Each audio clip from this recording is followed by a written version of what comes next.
ሰላም ጸጋ ይብዛላችሁ ውድ የጌታ ቤተሰቦች እንዴት አላችሁ? ዛሬ ወደ እናንተ የመጣሁት ታላቅ መንፈሳዊ ዝግጅት ከፊታችን የካቲት 9 ሰኞ ከቀኑ 7 ሰዓት ተኩል ላይ እግዚአብሔር ክብሩንና ክንዱን የሚገለጥበት በዩቲዩብ ቀጥታ ላይቭ ስርጭት ላይ ስለሚካሄድ እርሶና ቤተሰቡ በስፍሩ በመገኘት እግዚአብሔር ጸጋ በረከት እንድትካፈሉ ከወዲሁ ለመጋበዝ ነው የመጣሁት። በዕለቱ እግዚአብሔር ክንድ በኃይል በስልጣን የሚገለጥበት ልዩ ቀን ስለሆነ ሁላችሁም በስፍራው እንድትገኙ ይሁን። እኔም የእናንተ ወንድም በስፍራው በመገኘት እግዚአብሔርን ቃል የማውጅላችሁ ይሆናል።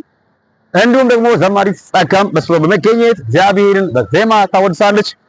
ሌሎችም ተጋባዥ እንግዳዎች አይጠፉም። ስለዚህ ሁላችሁም በስፍራው እንድትገኙ ከወዲሁ ዝግጅት እንድታደርጉና መልእክቴ ለብዙ ሰዎች እንድትደርስላቸው ሼር እንድታደርጉት ይሁን። በያላችሁበት ሰላማችሁ ብዙ ይሁን። ወዳችኋለሁ። የእናንተ ወንድም ፕሮፌት ሜናይ የክራይስት ሮክ ኢንተርናሽናል ቤተክርስቲያን መስራችና ባላላይ። መልካም ቆይታ ይሁንላችሁ።